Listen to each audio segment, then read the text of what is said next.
It is crossover Thursday on the Locked On Podcast Network. We have the Cleveland Browns hosting the Kansas City Chiefs. You have Jeff Loyd, host of Locked On Browns, Chris Clark, one of the hosts of Locked On Chiefs. Two teams going in opposite directions, but there is a lot of interesting stuff going on in this ballgame, and we're going to break it all down for you starting now.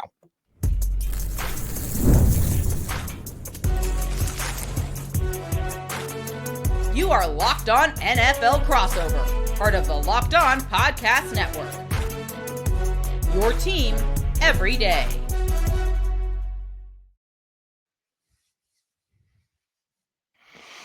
To all my Locked On Browns listeners and to all you Locked On Chiefs listeners, we wish you all the very happiest of crossover Thursdays. Very interesting spot here for both teams to be in. The Cleveland Browns, a tough stretch to play out a season that is already over. The Kansas City Chiefs, a season that has been highly successful to this point, but a lot of people questioning this team. We're going to get to it, but as soon as we get to this, Crossover Thursday is presented by Prize Picks. Download the app and use code LOCKEDONNFL to win $50 instantly when you play $5. Again, Chris Clark, Locked On Chiefs, Jeff Loyd, Locked On Browns. Chris, you look at the Chiefs' record, obviously highly successful this year. I look at the AFC, and I got to be honest, I think it's a two-team race as far as who is going to represent the American Football Conference in the Super Bowl this year. Certainly, wacky things can happen. But for the Chiefs, and sitting with this record with only one loss, it's been a little different than years past as far as the Chiefs are concerned. That's one way to put it. I would completely agree with you. I think you look at it, and I think it comes down to Buffalo and Kansas City right now. I understand why you kind of have the Steelers out, but they have the ability to do things that some other teams in the AFC I love Chris Carter, but I'm never going to give the Steelers the daylight. But go ahead. Yeah, fair enough. The reality in my mind, though, when it comes to the Steelers, is it's a question at the quarterback position. I don't think that you can really feel great about. Russ. I don't think you feel great about Russell Wilson in the playoffs going up against really anybody in a big game. He's played okay so far this season, and we'll see if I'm right on that or not. But I was not impressed with what he had, with what he did in Denver. I know it's a different team in Pittsburgh, but we'll see. They've really been carried by their defense in a lot of ways this season, and I think that that's going to be something that's going on. Chiefs will play him shortly, and that's going to be something that we're going to be looking into. But right now, the question in the story for the Chiefs is injuries. You look at who they've lost this year. Hollywood Brown hasn't played a snap, although that could be coming to an end very soon. Rashee Rice has been out. They did not have a left tackle situation that has worked out for him. They went out and they get DJ Humphries, and then he gets hurt. So now it's a question whether or not he'll even be available for this game against the Browns. And in some ways, because of the schedule that the Chiefs have, which is 3 games in 10 days starting on Sunday against the Browns, you almost wonder if maybe they should hold him out just for the simple fact of, would you rather have him against the Browns, or would you rather have him against the Steelers? Because you're going to be playing both pretty quickly.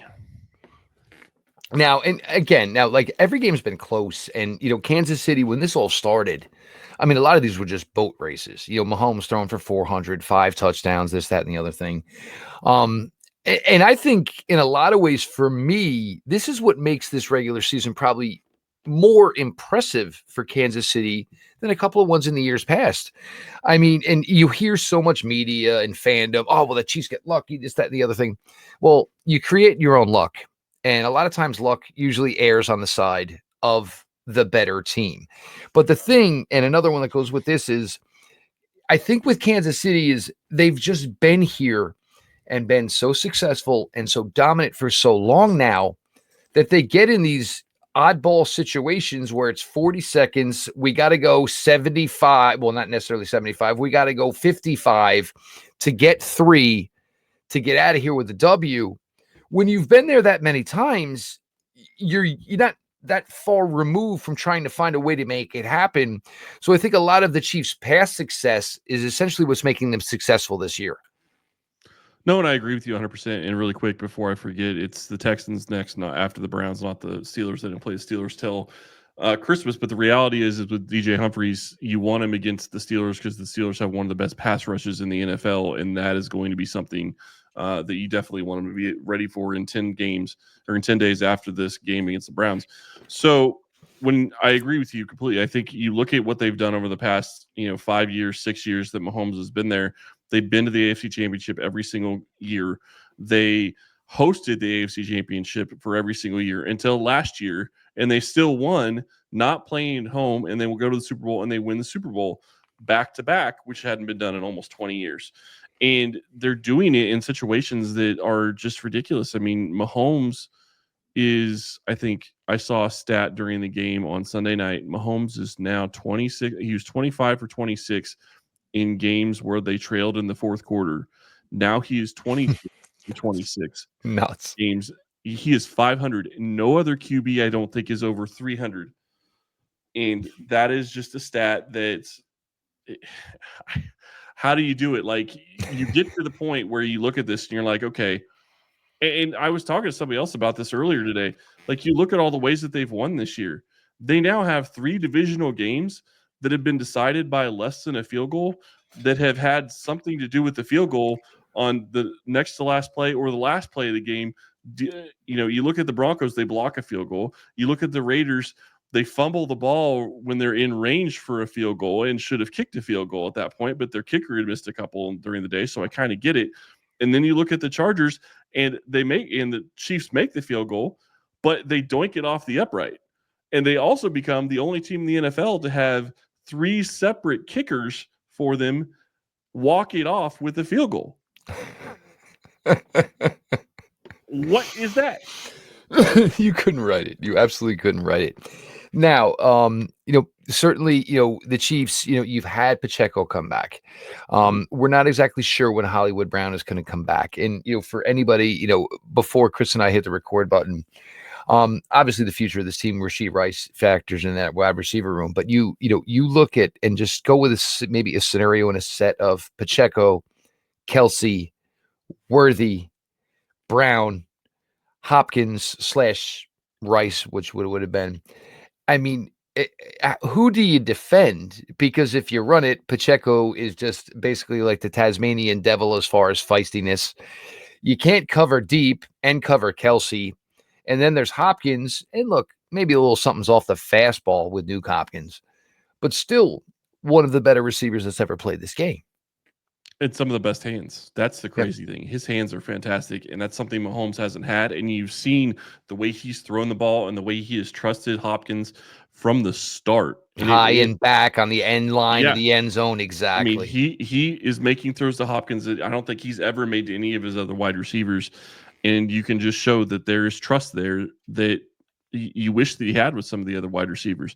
So now you're in a situation where you're right. Who are you going to cover? And it sounds like we're not positive on this, but it sounds like Hollywood Brown could be coming back to practice maybe this week even, but probably wouldn't be active until maybe the Christmas game against the Steelers.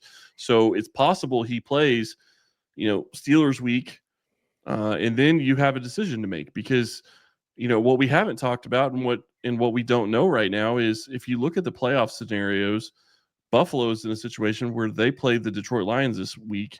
And then they end up playing the Patriots, the Jets, and the Patriots. So if they lose to the Lions, that's probably going to be their last loss.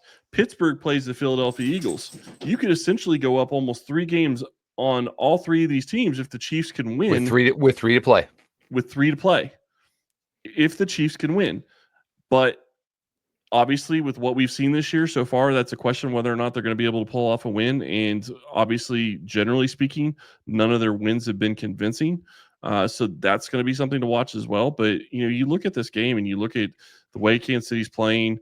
And I want to be clear here. I know Cleveland's record isn't great, but they still have star power on defense. Myles Garrett is still Myles Garrett. Yeah, you can maybe slow him down a little bit, but he's probably going to get Mahomes, and that's not something that you're going to like doing. And the thing that Kansas City has to figure out and the thing that they have to plan for in this game is they have to know where Myles Garrett is. They have to figure out what exactly they're going to do to help whoever is playing left tackle so they don't give him a lot of one-on-one situations. Well, I think a lot of Browns fans right now are saying, man, it must be nice to be as successful as the Chiefs and have these concerns and questions Yep. this late in the season. Um, however, we're going to talk a little bit about Browns here. And, when you're at this point in the season and where the Cleveland Browns are currently, what you're looking for from your team week in, week out kind of changes a little bit. I'm going to highlight some of those things. Crossover Thursday, Locked On Browns, Locked On Chiefs continues.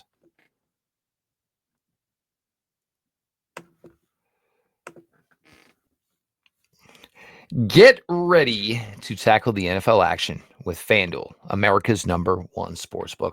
Because right now, new customers can bet $5 and get $150 in bonus bets if you win. The FanDuel Sportsbook app gives you everything you need to place live bets on the NFL all in one place. So when you get a hunch in the middle of the game, you can check out the latest stats, view live play-by-play, and so much more on the same page where you place your bets.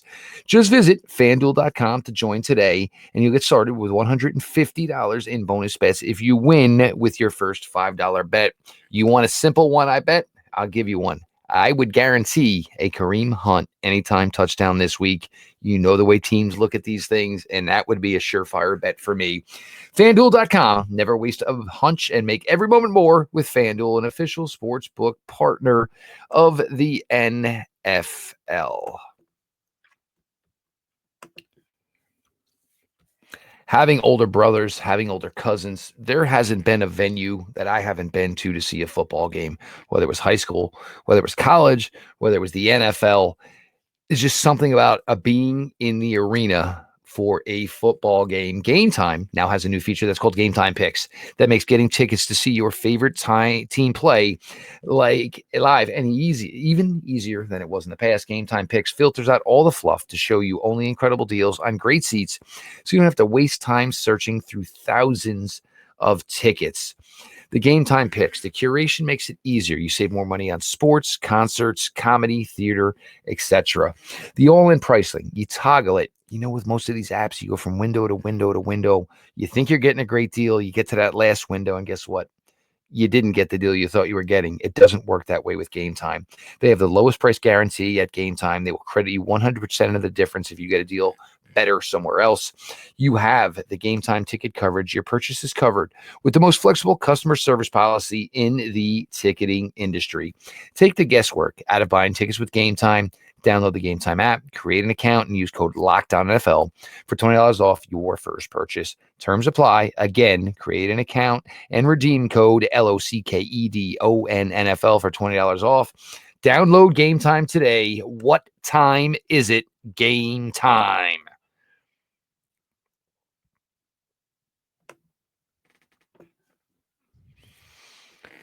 Crossover Thursday continues. Chris Clark from Locked On Chiefs, Jeff Loyd from Locked On Browns.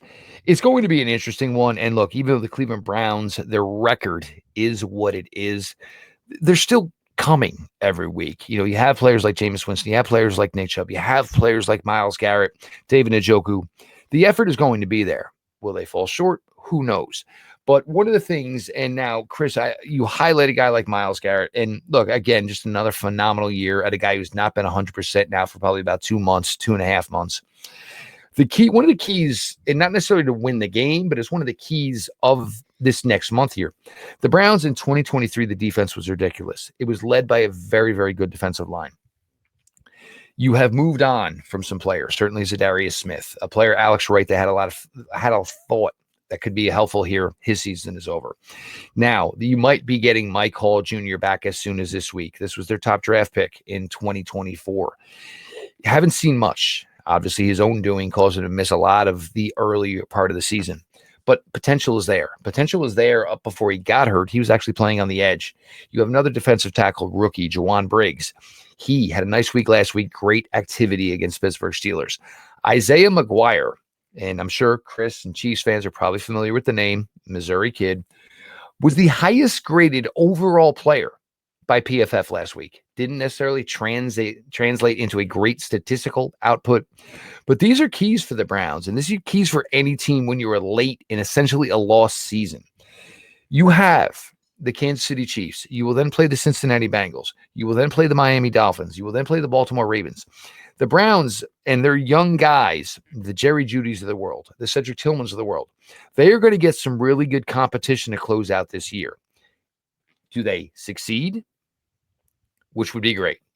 Can they help to carry that into 2025? That would also be great. This is why this is kind of an important month for the Cleveland Browns. We get a lot of discussions, from fans, are they going to let DTR play at all? Well, the thing is, and, Chiefs fans, this is something you're not concerned about probably for a long time about quarterback market and off-season quarterback market. But this is going to be an extremely strange off-season quarterback-wise. You have a guy like Sam Darnold who's had a great year. And it's probably going to get a 3-year commitment anywhere from 80 to 100 million from a team, but it's going to be based off one season of success in Minnesota. The Browns, they want to continue this relationship with Jameis Winston, but they also understand it's going to come with a caveat. You can't just have one. Deshaun's going to get his money. How this is going to work, I have no idea. He's going to get his money by law. Right. He's going to get his money whether he deserves it or not, but he's going to get his money.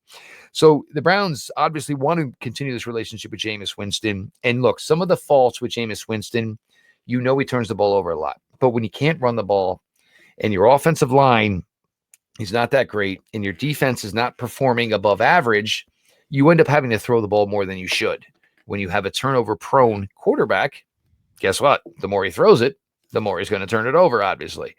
But they like what Jameis has done. They love the personality. They love the guy he is, and understandably so. And most of it probably has to come from the fact, and look, I don't care that Deshaun Watson posted it, but nobody wants to see a picture of Deshaun Watson and his girlfriend having a lovely dinner on vacation somewhere in California. Well, this team is stinking it up. He just never meshed. And look, Browns fans would have embraced it if he played well. Chris, fandom. I know fandom. If Satan could play, we all love Satan. Satan's fantastic. But it just doesn't work that way when you don't play well and there's a high investment into you. And the team didn't just invest money. They invested their future with assets into you. Oh, yeah. Fandom is weird. We all know it. We all get it. So it's not that any fan is wrong for their issues with this. And I think, I think Deshaun has made Jameis 10 times more likable than maybe Jameis is. It's just that he's out there and he actually speaks and, he will speak his mind. And I think Jameis Winston appreciates the fact that he was a former number 1 overall pick. And now he's a guy scraping and clawing to say, I'd like to just still be a starter within this league. And it's, certainly this season hasn't gone the way it's, anybody hoped. But I think the Browns, even though their success isn't there, they've probably become a little bit more likable. I think it's interesting because you're right. This next offseason for the Browns and for the NFL in general is going to be very interesting to see what happens with Sam Darnold after having the year he had. And the fact that Baker got 3 years for $100 million. Baker got 3 years for $100 million. You got to think Sam Darnold's in that but who's going to sign him is the question. And I'm sure that there's going to be a team out there, but it's just going to be a question of who. But you're talking about a situation with Jameis Winston, who he's not playing great, but he's giving them a chance to win at least, way more so than Deshaun Watson ever did. And the real problem with Deshaun Watson, it's the contract. You can't get rid of him. You have to pay the money. So you're stuck with that. And I don't know how they're going to get out of it. But the problem with playing him is you may have to pay him the money. But the problem with playing him is if you play him with the way he's been playing, it's basically like a lost season. And you're which they've already lost 3. They've already lost 3 seasons on him, which makes it even the more difficult. And nobody says it, but that I don't know how it is going to work. And then the other thing is, do you basically just pay him and just tell him not to show up because you can't have your highest paid player around, but not playing. And that's the other thing that I was going to say is that you look at his situation and specifically talking about, him posting a picture of him being off with his fiance somewhere else. Like, I get he's got a personal life. I get that he's doing whatever he's going to be Read the room. Right. Exactly. You're a professional quarterback getting paid hundreds of millions of dollars. Forgo putting something on social media when you're supposed to be playing. Or you repost you're Jameis injured. Winston. Everybody knows you're injured. Everybody knows you can't play. We all get it. but you don't need to be showing off that you're not around the team when the team is still going through stuff. That's the other part of it, is he's not with the team when he could be. A lot of other players, it simply would have been a repost of something from practice and said, miss my guys. Hope they rock it out this week. Not, here's our fabulous meal, overlooking, But, I don't know how soon it will be officially over, but, as far as terms of over, any of you guys or kids, anybody listening who went through a divorce, when dad started sleeping on the couch, maybe you realized that maybe there was a problem with mom and dad at home. We're going to continue on here. We're going to go through biggest keys to victory for the Chiefs, for the Browns. As far as score predictions, well, kids, that's why we do Friday episodes here at the Locked On Podcast Network. Everybody stick around. We appreciate y'all.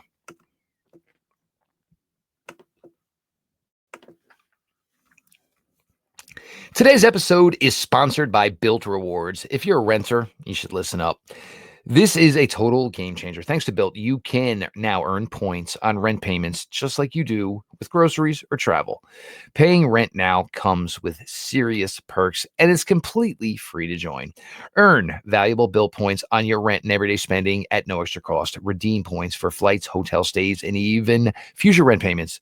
With over 500 airlines and 700,000 hotels in their program, the possibilities are endless. Access unique experiences that are exclusive to Bilt members. I love using points for travel. Look, I don't rent, but it's the same correlation. You build up these points with these companies to what you spend, and then they basically help you out. Rent is tough. If you do not look into this, you're being foolish. You're spending the money anyway. You may as well get the rewards. So you should start earning points on rent you've already paying by going to joinbuilt.com /NFL. That is joinbuilt.com/LockedOnNFL. Make sure to use our link so they know that we sent you. Don't wait. Start earning rewards today.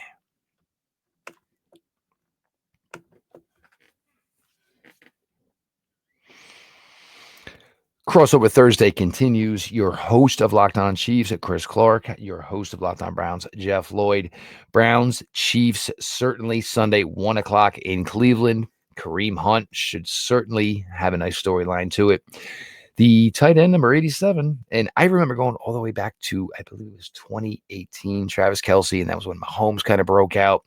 I remember Travis Kelce catching a touchdown in that game. I also remember the same route being run in the playoffs later that year. Browns fans are very curious about whether or not a certain someone may be making a trip to Cleveland on Sunday for 1 o'clock. But Chris, look, I mean, when you were that in with your team, you certainly find causes to get yourself nervous, which sounds like you're doing a little bit here. But so whether it's keys to victory or look, and the Chiefs always, it goes like this every December. There's one loss or whatever. And it doesn't necessarily make us question the Chiefs, but it maybe questions the Chiefs with inside their locker rooms, inside their meeting rooms, and all of a sudden it becomes a different product. But for the Chiefs Sunday, what are the three biggest things that you were essentially looking for? Honestly, the biggest thing that I'm looking for is a team that actually comes out and takes care of business. And that's so you want it over early. You would like it over early. I thought I was gonna be over early against the Cleveland Browns, against the Los Angeles Chargers, and then because they go up 13-0 going into halftime, and you're like, okay, if they find a way to stop the Chargers the first drive and they go down and score a touchdown, this game is over, because the Chargers hadn't done anything, and then all of a sudden they're down 14-13 after nothing. So I would like it to be over early. I would like it to be a 3-score game by halftime, but the reality is Kansas City doesn't generally play the games like that. So we'll see what happens. But you look at this game, the big thing, and this is what's really been key for Kansas City, is obviously they're still winning regardless of how they've been playing.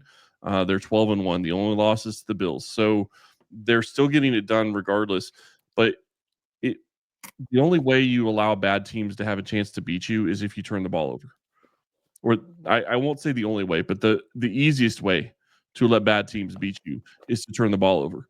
And if Mahomes takes care of the ball, they should be in good shape at this point to win against the Browns. So that's key number one for me. Key number two is take advantage of what Winston's giving you. Winston has been turning the ball over. make him a guy that's going to go turn the ball over. Do the exact opposite of what you've been doing most of the season and actually get turnovers in this game, because that's the other way that this game could get out of hand for the Chiefs going that direction, is if they get the Browns to turn the ball over once or twice and they are going on short fields. So those are the two biggest keys to me. And then, you look at, playing this Browns team, it's just a question of, do the Browns show up like every other team seems to show up against Kansas City? It seems like just about every single team the Chiefs play them the hardest of just about anybody else that they've ever played. Which is the way it should be, to be honest, to be fair. It should be. No, I get it. But every single week they're playing another everybody's A game. Everybody's A game. Yep. And you look at it, and that makes it very hard to continue to win, but they keep finding ways to win. Now, the thing it also does is it makes you better for the times that are going to be coming in the playoffs. So they're going to have a lot more experience. They're going to have a lot more, gumption, and they're going to have a lot more ability to get things done in the playoffs when it gets to that point. But man, it is tough every single week getting the best shot from every team you play, even the teams that have no business even playing, even having a chance to beat you. Yep. I think the thing that's kind of interesting here is, for the Chiefs, this is probably their easiest game left. Meanwhile, you have Pittsburgh and you have Buffalo with very, very difficult assignments, which could set up for this to be perfect, because the Chiefs could have a 3-game lead with 3 to go. And this may not be the best version of the 2024 Chiefs yet. And I'll be honest, we've all seen this team for over years. You kind of believe this team kind of gets hotter as they get closer to the finish line. So we'll see the way that works. For the Browns, I don't know if I would necessarily call them keys to victory, but what do I want to see? I want to see Jerry Judy keep doing what he's doing. Cedric Tillman looks like he will be back this week. A lot of people talk about Jerry Judy over the last couple of weeks, but when Jameis first started under center for the Browns, the first game and a half, it was really Jameis and Cedric Tillman that were developing a really nice relationship. So that bodes well for the Browns in the long term, having Judy be successful and hopefully Cedric Tillman coming back and being successful. Just once, I'd like to see some semblance of a running game this year. I know it's been offensive line related. I know that Nick Chubb is not nearly the Nick Chubb that everybody in the NFL knows. But just maybe for 1 week, could I just get some semblance of a running game? Because, everybody, he's throwing it 40 times. Well, yeah, he's throwing it 40 times, because if you can't run the ball and, your defense is playing average, you're behind, you have to throw the ball. So there's 2 of them. I would like to see Cedric Tillman jump back into the fold with Jerry Judy. I would like to see the Browns running game find some sort of a semblance. Greg Newsome is now out. So the Browns, who had a great 3-man cornerback rotation last year, it's not been the case this year. Denzel Ward has been absolutely fantastic yet again. Martin Emerson, step backwards. 1 more year in his contract. Greg Newsome, step backwards. 5th-year option is already picked up for next season, obviously. Not the best year for him. We're going to see some Cameron Mitchell, 2nd-year guy out of Northwestern. We're going to see maybe some of the rookie out of South Dakota State, Miles Harden, who was a really, really nice day 3 selection, but this will be his first action this year. So I want to see some new secondary players, because as this Browns defense is looking, I need growth. I need some of these young players to say that they can handle a bigger piece of the pie. Nothing that's going to happen over these last 4 games is going to stop what the Browns want to do as far as free agency, trades, or how they want to spend what will be ultimately their top 10 draft choice. But I want to see guys who are going to get an opportunity compete. That is something I absolutely want to see. And again, score predictions. Well, you're going to have to check out Locked On Chiefs tomorrow. You're going to have to check out Locked On Browns tomorrow. He is Chris Clark. He and Ryan do a fantastic job over at Locked On Chiefs. As Locked On has picked up as a network, it's been fantastic for Chris Clark and Ryan Tracy, because their team has been so successful. So I wish the guys well. They do a great job with their show. All my Locked On Browns listeners, you guys are the absolute best. We appreciate every one of you who make our shows your first listen every day. If you are not subscribers or everydayers by now, come on, make a new plan stand. Hit the subscribe button for Locked On Chiefs, Locked On Browns. The shows are always available. They are always free wherever you get your podcasts. Should be a good one Sunday. The Browns are going to show up. They will show up. That is what you've seen from this team over the last couple of weeks. No more Kadarius Tonys, burned his way out with the Chiefs. Even now the Browns have thrown him out of the building. So you're going to get a football game Sunday. Go ahead, jump in, Chris. I was just going to say, funny thing about that, I actually had somebody point that out to me, and I hadn't even thought about it. How funny would it have been, and I know you guys wouldn't have thought it was funny, but how funny would it have been for Kansas City to be playing the Browns next week and Tony to have a fumble against the Chiefs as opposed to against the Steelers? Well, let's look at it this way. He got it out of his way early. He decided to I know. It wasn't even that. I will forgive the fumble. I will not forgive the 15-yard taunting on a fair catch that you decided to throw a lob at somebody. I mean, we don't need this around here. Just don't need this around here. But everybody, enjoy the game on Sunday. And then, look, there's 3 left to go. The Chiefs obviously have a gauntlet to go through. So for things to break right for the Chiefs would be very, very nice because, I know Chris sounds nervous, but I got to be honest with you folks. I don't think you're seeing the Patrick Mahomeses of the world. I don't think you're seeing the Kelces of the world come week 18.